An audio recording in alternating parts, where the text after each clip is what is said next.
Welcome to Celebrate a Sister podcast. I'm your host, Emma Walkinshaw. I'm a transformational coach. I facilitate the Clarity Catalyst. I'm the founder of Morning Magic Membership.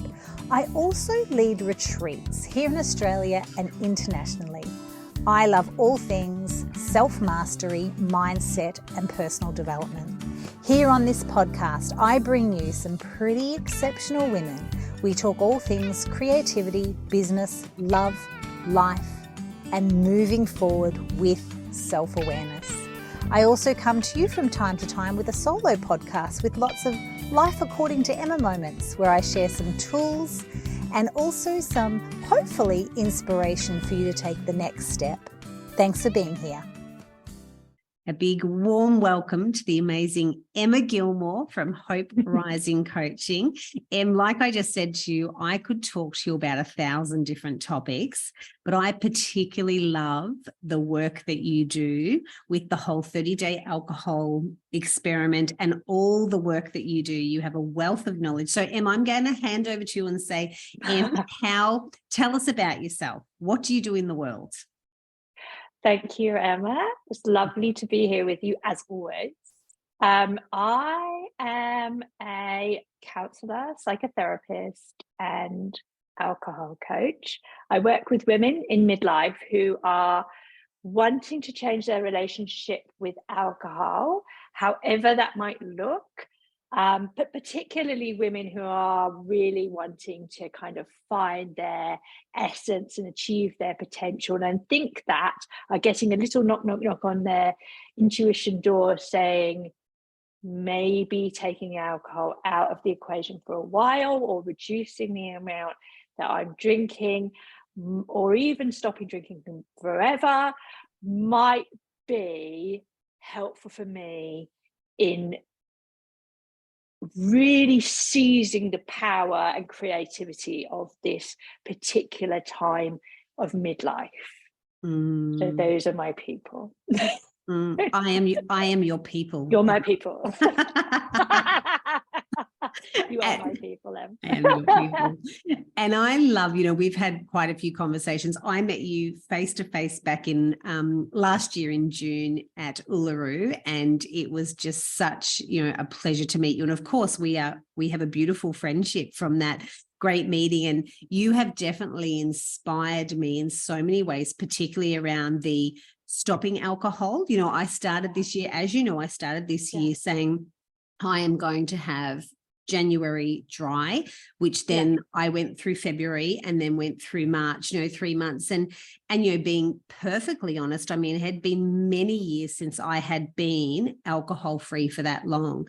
Yeah. And, like we discussed, the benefits that I experienced, and you mentioned something around, this stage in life and that creativity piece and our health. Yeah. That was a big one for me. And what would you say, the women that you work with, what would you say is one of their biggest benefits from being alcohol free? I think there's a few different things, but I think probably the biggest one I found when I stopped drinking for short periods of time, I always found whether or not I was crawling the walls, which is what my original, when I first started trying to take breaks from alcohol, or I got into the groove with the method that I use, I still found these two things. And one of them was freedom of thought. So instead of having all of this brain space being taken up with how am I going to get to things or do things so that I can drink? Yeah. Or how am I going to manage my drinking today? Am I going to have a glass of water in between a glass of wine? How am I going, all of that brain space. Am I going to drink today? Am I not? Having the little fight in your brain about that, removal of that was so freeing. And then the second part was not waking up in the morning and being mean to myself. Those were the two greatest benefits in the short term I found. So it was a self-love, because if you're not sort of beating yourself up every day for having done something that you didn't want to do, that you didn't set out to do. So because for a lot of us, it's, you know, and it might even be just, I mean, for me, I didn't really drink during the week. It was only at the weekends, but at the weekends I'd be like, oh, I drank too much again. Or I'd drink on a Thursday night when I wasn't wanting to drink until Friday. And I'd have that sort of self-recrimination, oh, you know, what's wrong with me? Why couldn't I do this? And da, da, da, da, da. And that whole sort of judgmental piece that we have. So there was those two initially. And then I think the other piece, so I've made it 3 rather than 2 now, Yes. was the ability to respond rather than react, that tiny pause that you get from so many other things. But one of the things that you definitely get, without a doubt, if nothing else, when you take a break from drinking, is you get a bit of pause space in your reactivity, I would say. And that does wonders for your relationships with other people. Yes. Yeah. And connection. That is brilliant. And I also love, you know, because we're friends and I know I've loved your worlds become bigger in the sense that you do all these other fun things that are alcohol free, like your early morning swimming, yes, your beautiful somatic, or is it somatic dance? Is that all? Yes. Ecstatic? How do I say it? It's called, oh my God, my brain's gone. Ecstatic dance. Ecstatic. In fact, I'm going ecstatic dancing tonight, which is going to be a wonderful thing to have done after a very, very busy few weeks. So I'm really looking forward to letting off a bit of creative, amazing energy and being in community with a group of alcohol-free people who are dancing and enjoying the experience of doing that in a group together. So beautiful. And, you know, I'm you know, thinking through that and going, how wonderful it is to do those activities alcohol-free and have the full experience instead of a masked or a disguised experience. And, you know, you and I have chatted before and, you know, I've shared with you about, you know, running a workshop, being on an absolute high, and the past Emma would have then cracked open a bottle of champagne and said, let's celebrate, but really dampening that full experience of the joy that life brings to you. And then you go and think, you know, you think that picking up a drink is the exciting bit and I'm celebrating, but you're putting your fire out, you're dampening. Well, that's my experience. Right. That's exactly right. It's so interesting that you say that, and it's making lots of little sparks go off in my head, as happens when we talk, Emma. But it was thinking about Brené Brown talking about one of the reasons that often people who start drinking again is not just because something bad happens, but because something good happens.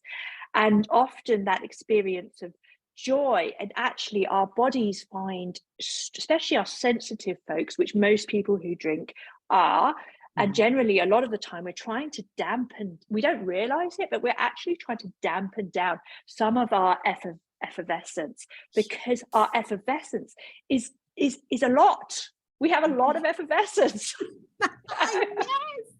So let's just pep down a bit here. Let's not get too excited. Don't want to be too much, you know, don't want to be expansive because we've been told not to be expansive. Many of us have spent our whole lives with people saying, oh, you know, just keep it down a bit, or, you know, just trying to kind of keep us small, keep us constricted. And for me, like you say, I was just talking to this lovely lady called Annabelle Stewart from our group, HEBs as well, and we were both talking. She's been alcohol free since 2017, and we were saying it's so amazing because you think that being alcohol free is going to be constricted living, but actually it's expansive. It's the opposite. Isn't that so interesting? Beautiful? And that, you know, I love when I've heard you say this, Em, you know, that's the lie we've been told about alcohol. I mean, what's this thing? Oh, social lubricant. In actual fact, in my experience, and this has been my experience, the way I was brought up. So my father has gone to Alcoholics Anonymous his whole life since he's been 21. So my father's now 72. So I grew up with a house that didn't drink. So then we would go to family functions, and just by nature, my mother's side of the family, my father's side of the family don't drink. And I'm really proud to say my father's never fallen out with anyone in his family. My mother has never had a fallout. There's been no drama through brothers and sisters. And I actually, reflecting on that, I remember going to family events, and the connection in our relationships are so strong with my aunties and my uncles, my cousins. And then when I got married, I married my husband. And his family were the opposite. All I say about our families, he's got the practicing alcoholics, and I've got the non-practicing. They're all alcoholics though. Yeah. And that's why, and also I'm saying that not out of school. They would even, I've said that would be common language we would say. So I'm not, dogging out the family. Anyway, and I remember then at 23 years of age, meeting my husband, going, so I'd had family events with my family that I'm used to. Everyone's sober and it's full on connection. Everyone is really happy you're there. I then meet my husband and we go to his family events. And it's very different. Everyone is smashed. And I remember sitting there and thinking, no one could even care less if we were here. No. So for me, alcohol really does dampen that connection. It does. And that's it's such a driver for us as humans to be connected. And we have this terribly strong belief that alcohol aids our connection. And like you say, like so many of the beliefs that we have about alcohol, they're actually the opposite is true. But it's extraordinary how much our precious little selves will fight for that belief, because the fear of losing connection is so understandable. It's terrifying for us. Because from a survival perspective, we would be left to die, if we weren't part of the tribe. So you can see why our nervous systems, our unconscious brains cling on to it with, like our life, because our evolutionary kind of body, our life literally depends on it, Extraordinary. So that's why go on. And that's why, Em, the work you do and this, I mean, really, it's a movement. Like when I think of you, I think, Em, you really are at the cutting edge of a movement. And sure, there's been things like Alcoholics Anonymous and stuff, which, is wonderful and has its place in the world. But I love that you're bringing such a voice in a new way and just really at the forefront. And particularly, again, I am your people, women in midlife, like I'm absolutely your people, as in you going through this perimenopause experience and really tuning into knowing that actually alcohol is really not helpful for me right now. Yeah. That's it, 100%. And I think that's where I got to. And that's the other thing. I think, like you say, Alcoholics Anonymous absolutely has its place. But unfortunately, and particularly from a community perspective, it offers people community and connection. It's so good for that. And I know loads of people who've had an amazing, so this isn't a bagging Alcoholics Anonymous at all. Everything has its place, right? But this is like, a lot of us don't pick up on alcohol. We might know in our heart of hearts that alcohol isn't working for us, but because of the stigma that comes with the othering, almost the term alcoholic, the Alcoholics Anonymous, it's those people over there with a problem. It's not us normal people, this whole big lie about what normal is, but it's not us normal people. And so what's really different now is that we're beginning to say, actually, alcohol is a problem for everybody, but particularly women in midlife, because it buggers around with our hormones. And our hormones are already like this. Having a nightmare. And suddenly we find our anxieties going through the roof. And alcohol literally is like pouring gasoline on our anxiety. And we suddenly find that where we used to be able to have, wine and actually feel not too bad, suddenly we're having 2 glasses, and the effect, number one, we're getting completely hammered. Number 2, it's really debilitating for us.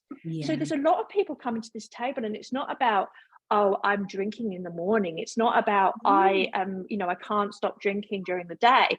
It's about, I'm drinking like everybody else seems to be drinking, but this is causing me a problem.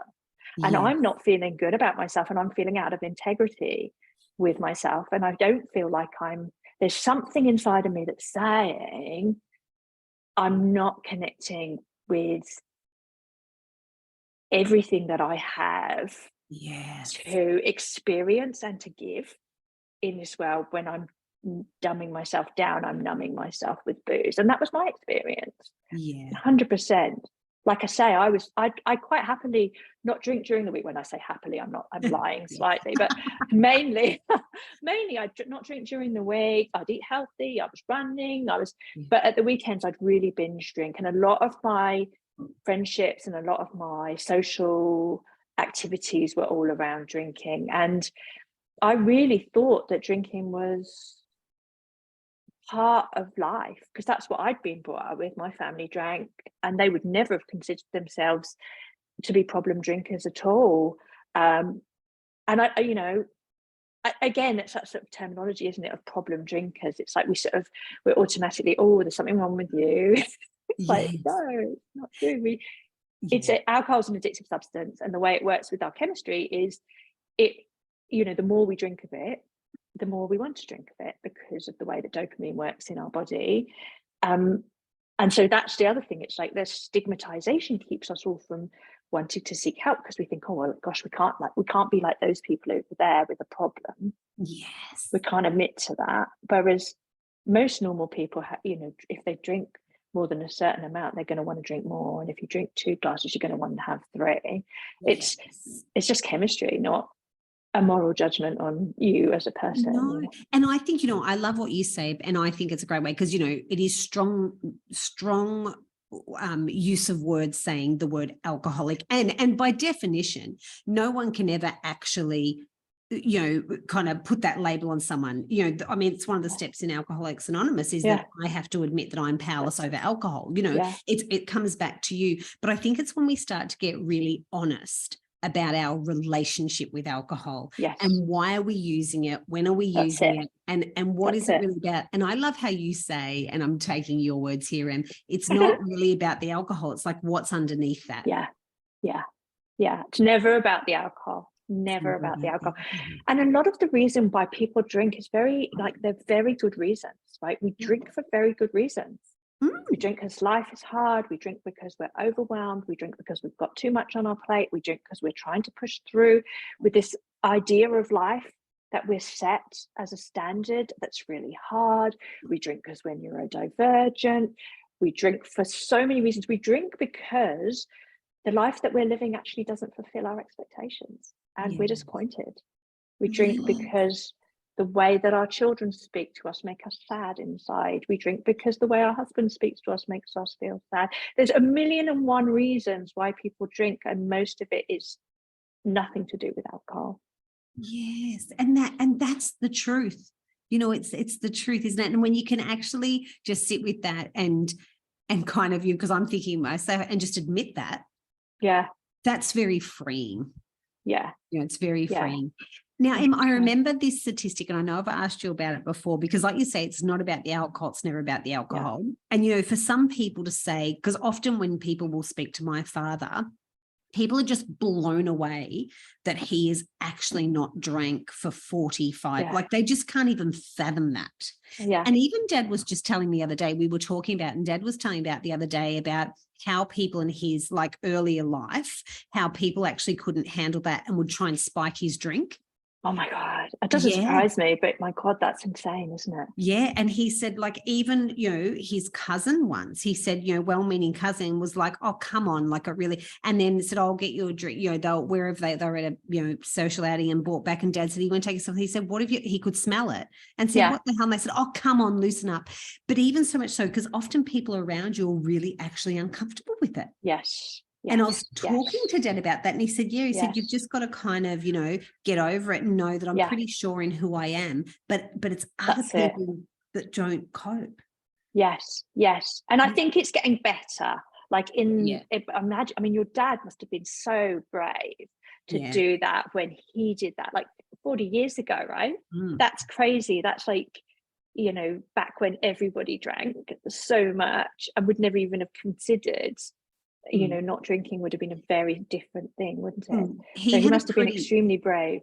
Well, courage. And also it was pretty much, and Dad would be fine with me sharing this because we talk about it all the time, but it was literally life or death, Em. So, and it wasn't through health. So my father actually got into he'd had, every time he drank, he said it was like, it's like that bumper sticker, instant arsehole, add alcohol. Like Dad said, he was that person. Yeah. So, he actually got into a fight, and he'd done lots of many things, but he almost, he really physically harmed someone. It was like grievous bodily harm. So Dad ended up in jail. Yeah, right.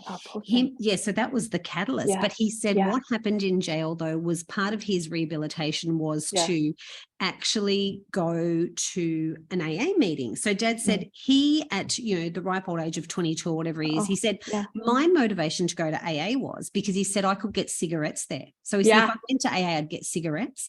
He said I get to an AA meeting though, and he said of course you haven't been drinking because you're in jail. He said then I'm sitting in a meeting, and he said he remembered thinking to himself, I've actually got a problem.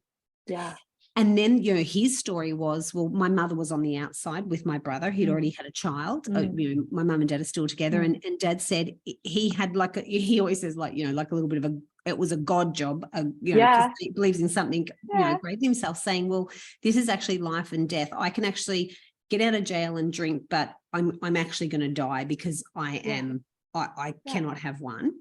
One, and he said from then he just made the decision, but making that decision, it's not always been easy though.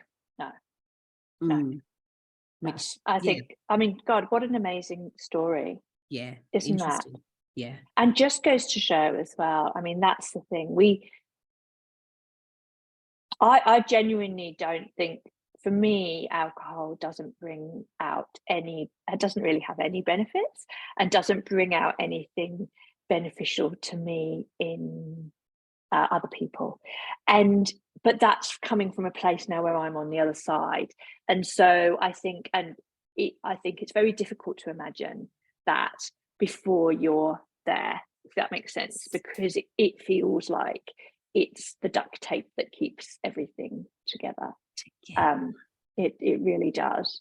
And for so many of us, we're, social anxiety, a lot of it as well is putting up with stuff that we don't enjoy, going to things we don't enjoy, doing things we don't enjoy. We drink so that we can abandon ourselves to a certain extent and go through this experience of doing the things we don't actually like. Totally. And that is all very valid, isn't it, Em? But when you get really truthful around that, it really does take more than it gives. 100%. It does. And not just from a health and well-being perspective, because and that is all, now the scientific research says, the Cancer Council, everybody says there's no safe amount of alcohol to drink. So all of those guidelines and everything are really not correct anymore. And more places like the World Health Organization, more and more places are coming out and saying there's no safe amount to drink. That's not meaning to be scaremongering. There's no safe amount of lots of different things that we do. It's not safe for me to go swim in the ocean particularly, but I still do it. So we take risks in whatever we do in life. So it's not really about that, and it's not really about the risk to our health. For me, it's about the risk to our soul. And I mean that like my essence. Like for me, I didn't even know who I was until I stopped drinking. I thought I did. I thought I did, but I didn't at all. Well, you might have on paper, Em, like, as in like a resume on paper. This is who I am. I could have reeled off who I was. But it would be totally different to who I am now. And I think that's the difference. And going through your whole life, never finding out who you really are, is a really sad way to live your life. I agree. I agree. It is, it is. And look, I still, perfectly honest, I still have, an interesting relationship with alcohol. I've like I said, I've gone dry. Then I have in April, I've drank, and then in May, I'm in this dance. And it's purely because, being absolutely honest, all of those things you listed, tolerating some things, putting up with some things, numbing out.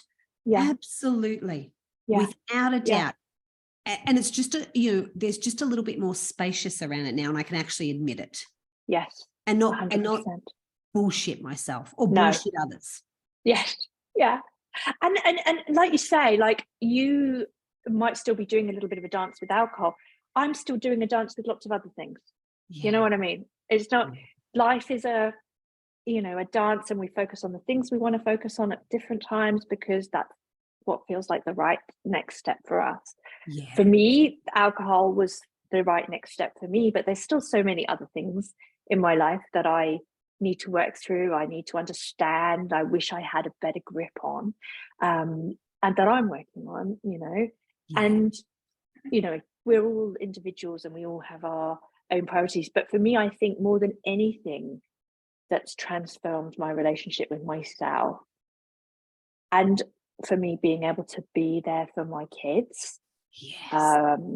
in their, extraordinarily their journey over the last few years post COVID, and my journey in this world have been fortuitous in their alignment, and being able to regulate my nervous system in a way and understand what triggers me. And I know, Em, your work is so incredibly good in supporting this as well. And it's so, I do my work around alcohol, but the work that Em does as well, it allows us access to that self. Yeah. And doing yoga, doing breath work, doing journaling, doing meditation, they all allow us access to our real self. Yeah. Yeah. And they're all part of the journey, and we use the different bits at different times that work for us. Yeah. But it is that journey inwards and that knowledge that we're seeking something. Yeah. And it is an exploration, isn't it? Because it's going to be different for everyone, and everyone's path is going to be different. But and that's the thing, you've got to kind of give things a go. And even I've chatted to lots of people, about alcohol, because it's such a great topic and I love to discuss it. I love this. And it's funny, hearing people's, and like you say, it's different times, like people's views on it, and how it can feel like such a ginormous mountain to climb to be alcohol free. That can feel like ginormous. But like you say, putting these other practices in helps support that. So much. That almost, and even if I think about them, I love my morning practice because you don't want to drink the night before, because you get a bigger high from your morning practice than you do the night before. So it almost putting all these places, things in place to keep you in your truth. And like you say, in that beautiful, effervescent, where you're allowed to be fully expressed without having that dampener. Because, if I do these practices, I'm going to get the high. I actually don't need that. It's almost like a substitute. I don't know if that's the right word, but it's a healthy substitute, and it's learning and conditioning ourselves. And I don't mean healthy in that wanky wellness way. I mean, it nourishes our soul. That's it. Yeah. Do you know what I mean? It's a different thing. It's like, this is something. So we use alcohol to give us what we get from meditation, from ecstatic dance, from yoga, from swimming in the being ocean, peaceful, from swimming in the ocean, from walking in nature. We use it to ground ourselves. And it doesn't do what it says on the tin. It's a big fat lie. Yeah. And it also restricts our ability to really feel the things that do. Yeah. Because it takes the joy away. You have absolutely nailed it on the head there, Em. It doesn't say what it does on the tin. You are absolutely right. Because we are seeking those things that we think is going to add to us, but it's not. And that's marketing. And even when you were talking before about the health organizations now have evolved and now cannot give us bullshit, because there's regulations they have to go through, and they actually can't tell you anymore that 2 glasses of wine is healthy for your heart.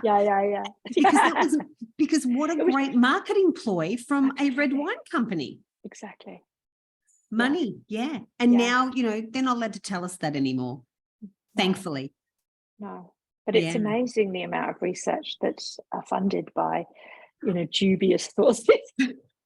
Yes, and you know what? And that's the world of business, and you know what? That's just the world we live in, and that is just how it is. Yeah. But, you know, it's then comes a time where we have to take responsibility and really tune into really, how does it feel? What does it feel like? And that's a process. Yeah. Isn't it? And there's something in there, isn't there? Like that access to our intuition, that not knocking. If there's something that's not knocking on your precious soul, saying there's, you know, this doesn't feel quite right, I follow that thing, because that thing has something for you. It really does. And it's hard to hear it. It is. But, you know, and I also think too, you know, sometimes those seeds, and like I said to you, Em, you know, I met you in June. It took me to January to even try alcohol free. But you were there with me, and I knew you were there, you know, shining the light, holding the hand, opening the conversation. And sometimes that's enough. And I arrived when I arrived, and I'm still doing the dance, but my eyes are wide open. I'm much more conscious now, as opposed to unconscious. That's it. And in fact, you don't ever, I mean, like, it never has to be an all or nothing thing. In reality, it's just about, like you say, shining a light on it, doing what you do intentionally. That is everything that I talk about. I never like, you have to stop drinking. I choose to stop drinking because I feel better like that. It feels better for me. It's not for everybody. Not for everybody. For some people, it's just to be aware of what you're drinking, and to make sure that when you're drinking, you're doing it knowing why you're doing it. You know, you're doing it because you're feeling dysregulated. Why are you feeling dysregulated? Okay, and I'm using it for that. Fine, no big deal. Emma, but let's know what we're doing. Yeah, Emma, your perspective and graciousness around that, saying it's not about the alcohol and it's not for everyone. You have chosen an alcohol-free life, and that's because you've tapped into your own. But even just that permission to say to someone, you know, opening up the conversation, exploring it, but saying it's not for everyone, and that's okay. But just coming back, I mean, that's very empowering. You know, I'm speaking from my perspective here. That is so empowering. Because it then doesn't make it wrong or right. It just says you know what you know. And that's a matter for you. Absolutely. But here I am, an example of what I am, and that is a beautiful thing. That's it. We're all amazing human beings doing our very best. Yes. That's the thing with it all, really. I think if we can go approach anything in life knowing that everyone's doing their best, you know, we're not, none of us are trying to drink too much. None of us are trying to eat too much. None of us are trying to escape through work. We're not doing that because we're, you know, bad people. We're doing that because that's adaptations that in some ways are keeping us safe, even though they feel like they're not. They're keeping us safe, and our precious little souls are, you know, desperately there trying to do all these things to keep us safe, and they don't know that they're actually harming us, and they're just doing their best, you know. And I think that's it. It's like that. How can we have compassion for ourselves in the fact that everything we do for a reason, and none of it means that we're bad. No, that is exactly, you know, and that word compassion with ourselves is, I mean, that's a whole nother topic. We got to talk about that one. That's a whole nother topic, isn't it? I mean, because that is one of the hardest practice, because that's a biggie. But I love that compassion with you know, backing in on choosing to drink or not to drink or whatever your relationship is, but just coming through a compassion lens. That's it. None of us are, you know, as human beings, generally, we don't wake up in the morning going, I want to do a shit job. No, we don't. Do we? And you remind me of that t-shirt. I love that t-shirt. I'm not a shit mum. Yeah. It's so good. And it's the being mean to ourselves, isn't it, that causes us the problem, not the actual activity. It's kind of the judgment of the activity that's the problem. Right. As always, Emma, it's been an absolute pleasure to chat with you. I could talk to you till the cows come home. Now, tell me, if someone wanted to find you, or they were looking at exploring perhaps, you know, this alcohol-free journey or the 30-day, you know, that you suggest, how can people find you, and what would be a first step for someone? Brilliant question. So you can find me on my website, which is hoperisingcoaching.com, or on Instagram or Facebook with the handle Hope Rising Coaching, or one word. First step is I've got a couple of worksheets called awareness worksheets, which you can download from my website or from my link tree. And that is what we're just talking about. This is the kind of concept of mindful drinking. And even without the worksheets, it's really starting just to look at what you're doing and not even trying to stop drinking. It's literally, let's observe, when do we drink? How much do we drink? What's our triggers for drinking? When do we start thinking about alcohol in the day? When do we start to pour a second glass of wine? When do we start thinking about it? When we come home, what's our routine and ritual around drinking? And then actually, how does it feel in our mouth? How does it feel in our body? How does it feel in our head?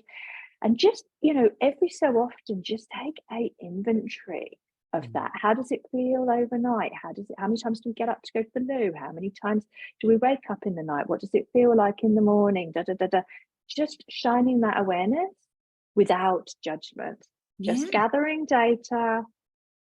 That's the best thing you can do to start your journey. No need to do actually anything more. You can quite significantly change your relationship with alcohol just with that. Brilliant. Thank you, Emma. That is that is great. Great first step, great start. And I'll have all of your details, of course, in the show notes. But yes, I just adore your work, Emma. I adore you. I think you like I said, this is a movement and such a great conversation. Absolutely. Yeah. Thank you, my darling. I appreciate you having me on. Thank you, my darling Em. I will talk to you soon, my love. Thank you. Thank you so much for joining me today. I've created some free little resources for you. Head over to emmawalkinshaw.com.au/how to radiate inner calm. Here I've created a beautiful morning practice for you to ignite your morning magic. I would love to practice with you. Also, if you enjoyed today's episode, consider subscribing, leaving a review and sharing with loved ones. This helps me reach more people. Have a wonderful day filled with love, laughter and joy. Namaste, Emma.